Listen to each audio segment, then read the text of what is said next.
நான் ஏன் வழிபடுகிறேன்? நம்முடைய கோயில்கள், ஆச்சாரங்கள், கலாச்சாரங்கள், அந்த பூஜை முறைகள் அத்தனையும் இந்து அறநிலைத்துறையால் ஒழிக்கப்படுகிறது. அவங்களுக்கு என்ன தெரியும்? அந்தந்த ஊர் மக்களை கூப்பிட்டு ஒரு நிர்வாகம் வச்சு அவங்களுக்கு என்ன தெரியும்? ஏன் இருந்து நாம் எடுக்கிறோம் என்றால் இந்திய தேசம் முழுமைக்கும் ஒற்றுமையாக இருக்கும். இது எல்லாரும், இது என்னுடைய கலாச்சாரம், இது என்னுடைய மதம். இது மாறிக்கொண்டிருப்பவர்களும் இங்கே இருந்தவர்கள். ஒன்று இந்துவாக இருந்தவன், இன்னொன்று இந்துவாக இருப்பவன். இதுதானே மாறி இருக்கிறவன் என்றால் நம்முடைய நாட்டின் கலாச்சாரம் எதுக்காக மாறிப்பான்? காசிக்குமாரன் இருக்கிறேன், சட்டகரத்தான் இருக்கிற இருக்கிறேன். இந்த நிலையெல்லாம் இருப்பதை மாற்றி வருவதற்காகத்தான் அந்த நாளைய ஆயுதத்திலே வைகுண்ட சாமியை வரவேற்றார். அவர் அவதரித்த பிறகு, வெற்றுமையை சொன்ன பிறகு, அறிந்து வர ஜாதிகள் அன்புக்கு கூடாமல், புரிந்து வாழாமல் பெரியவராக வாழ்ந்து விட்டார் என்று ஒரு அற்புதத்தை கொடுத்த பிறகு கூட நம்முடைய ஏன் வேலை கோயிலில் ஒரு கலாச்சாரம் இருக்கிறது, அதை வைத்துத்தான் செய்கிறார்கள், அது நடைமுறைப்படுத்தினார்கள், நம்முடைய முன்னோர்கள் நடத்தினார்கள். எதையோ மிருகங்களை பாதுகாப்பதற்காக இப்ப இந்திய தேசத்தில் நிறைய பேருக்கு ஆசை வந்துச்சு. ஆமா, அவங்க வச்சுக்குவாங்க, அதுக்கெல்லாம் வச்சுக்கிறாங்க.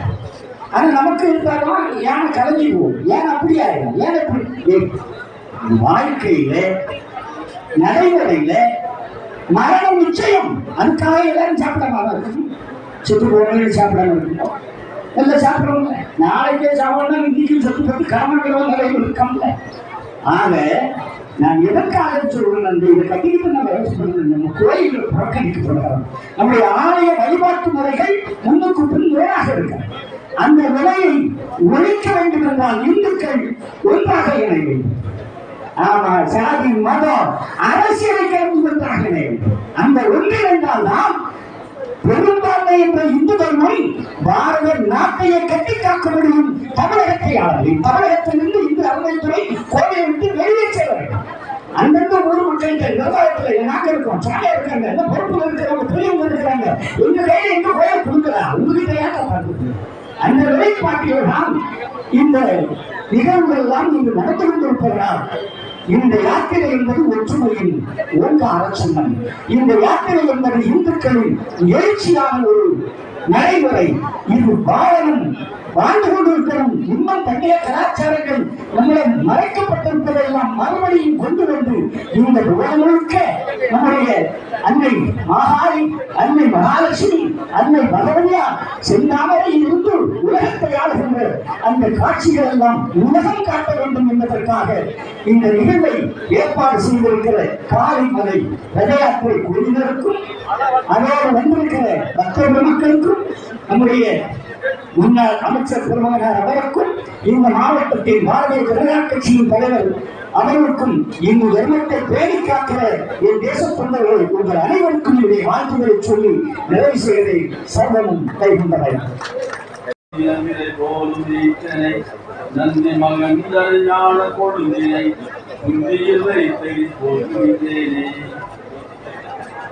ஓம் சாவராய தர்மஸ்ய சர்வதர்மஸ்வரூபிணே அவதாரமஸ்தாய கிருஷ்ணாய நமः.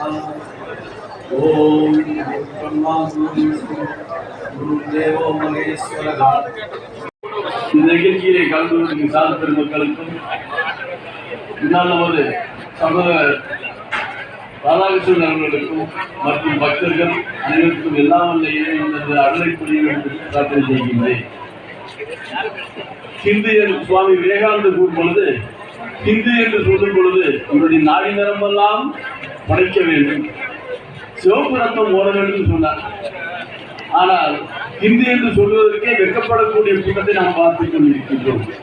ஜாதியை சொல்லுகின்றோம், தெருவை சொல்லுகின்றோம், அரசியலை சொல்லுகின்றோம். இதுதான் நம்மளை இப்படி ஆங்கிலேயை எப்படி பிரித்து ஆண்டு வேண்டும் அதே கதை என்றும் இந்த ஆட்சியாளர்கள் செய்து கொண்டிருக்கின்றார்கள்.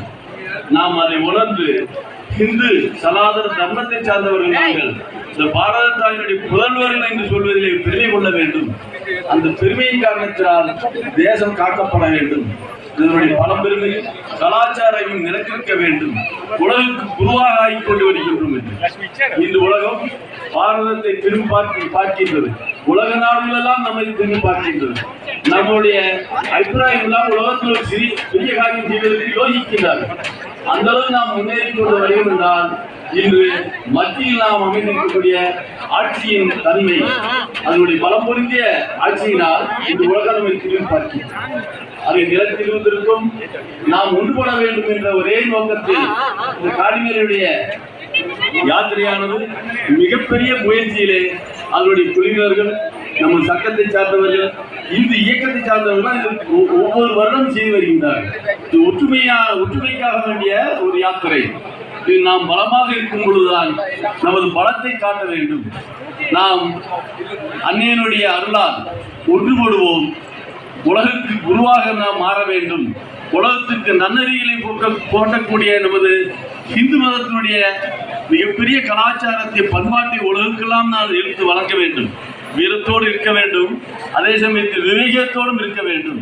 அந்த முறையிலே நாம் இந்த யாத்திரையினுடைய பலனை அன்னையனுடைய அருளாலும் இங்கு அமர்ந்திருக்கக்கூடிய சுவாமி பகவதே வாசுதேவாய, ஓ நமோ பகவதே கிருஷ்ணதேவாய, ஓ நமோ பகவதே ஸ்ரீராமாய, ஓ நமோ பகவதே சீதாராமாய, ஓ நமோ பகவதே ஆஞ்சநேயாய, ஓ நமோ பகவதே ஹனுமந்தயாய, ஓ நமோ பகவதே தத்தாத்ரேயாய, ஓ நமோ பகவதே சர்க்குரு நாராயணாய நமோ. எல்லாம் வல்ல குமரி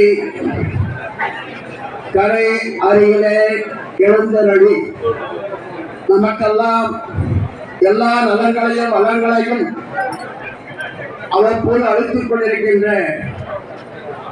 பகவதி அம்மாவுடைய திருவருளாலும் நமக்கெல்லாம் உலகமாக இருக்கின்ற பகவானுடைய குருவருளாலும் இன்றைய தினத்திலே உலக மகாசக்தியாக விளங்கிக் கொண்டிருக்கின்ற பாமர மனிதனையும் கட்டி எழுப்பி அவரை பக்குவப்படுத்தி அவருக்கு நல்ல ஆசைகளை அறிவுரை வழங்கி கொண்டிருக்கின்ற அம்பாள் காளியம்மாளுடைய திருவிழாவிலே அந்த அம்பாளுடைய ஸ்தலத்திற்கு இந்த கடலிலே புனிதமான தீர்த்தத்தை எழுந்தருளச் செய்து இந்த பெரும் ரத யாத்திரையை நிகழ்த்துகின்ற நேரத்திலே அடியனுக்கு இந்த ஒரு வாய்ப்பை கொடுத்து ஆட்சி வழங்குகின்ற ஒரு பாக்கியத்தை குருவும் தொழிலும் கூட்டியிருப்பதனாலே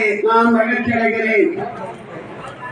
எனக்கு முன்னாலே அருளையாற்றிய சுவாமி ஏகாந்தமாகிய அவர்களுக்கும் இந்நிகழ்ச்சிகளை துவக்கமாக ஆசிரியர் வழங்கிய சுமந்திர அடிகளார் அவர்களுக்கும் நிகழ்ச்சியினை சிறப்புரையாற்றி கொடியேற்றி துவக்கி வைக்கின்ற நமக்கெல்லாம் ஒரு நல்ல உற்சாகத்தையும் ஊக்கத்தையும் அவ்வப்போது அழைத்து இந்த பாரத நாட்டிலே ஒரு பாமனாக இருக்கப்படுகின்ற முன்னாள் அமைச்சரும் இந்நாள் தலைவராக இருக்கப்படுகின்ற அருமக்குரிய பொன் ராதாஸ் அவர்களுக்கும் மற்றும் சிறந்தாங்க நன்றி வணக்கத்தினை தெரிவித்துக் கொள்கின்றேன்.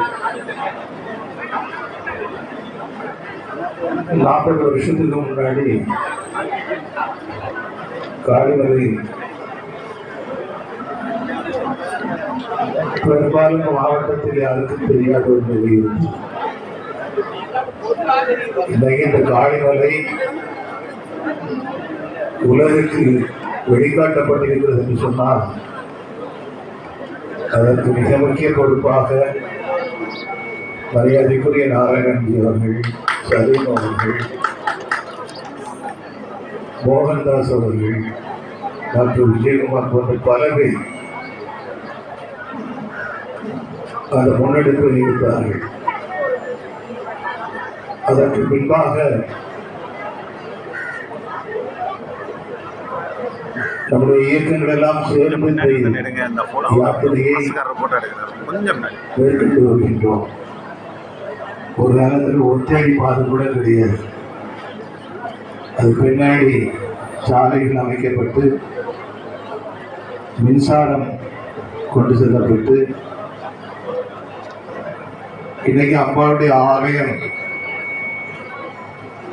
தமிழகம் மற்றும் கேரள பகுதிகளிலே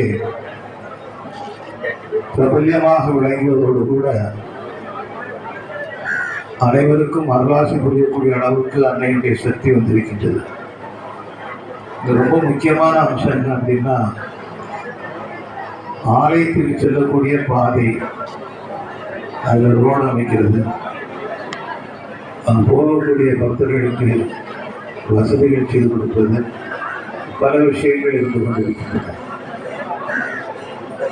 இதுக்கான வேலைகளையும் நம்முடைய இயக்கங்களை சேர்ந்தவர்கள் செய்து கொண்டிருக்கிறார்கள். என்னுடைய பிரார்த்தனை காளிமலையை வழங்குகின்ற அத்தனை பேருக்கும் அன்னை அனுபாலிப்பது போல அந்த பக்தர்கள் வசதியாக வந்து செல்வதற்கு அனைத்து வசதிகளையும் ஏற்படுத்தக்கூடிய வகையில் அடுத்த ஆண்டுக்கு உள்ளாக அன்னையுடைய அருளாசி கிட்ட வேண்டும் என்று என்னுடைய பிரார்த்தனைகளை தெரிவித்துக் கொள்கின்றேன். வந்திருக்கக்கூடியவங்க நாம் எல்லாருமே குடும்பங்களோடு காளிமலைக்கு போகக்கூடிய அளவுக்கு நாம் முன்னோரணும். என்னை பொறுத்த வரைக்கும் காளிமலை வந்து கன்னியாகுமரி மாவட்டத்தில் இருக்கக்கூடிய அனைத்து ஆலயங்களுக்கும் ஒரு தலைமை பீடம் போல அன்னையினுடைய ஆலயம் அமைந்திருக்கின்றது. ஆகையினால எதிர்காலம் வரும் காலம் அடுத்த ஓராண்டு காலத்திற்கு உள்ளாகவே நல்ல விஷயங்கள் நடக்க வேண்டும். அன்னை அருள் கிட்ட வேண்டும் என்று பிரார்த்தித்துக் கொண்டு இந்த வாய்ப்பை தந்தமைக்காக நன்றி உரை அமைந்தேன். நன்றி.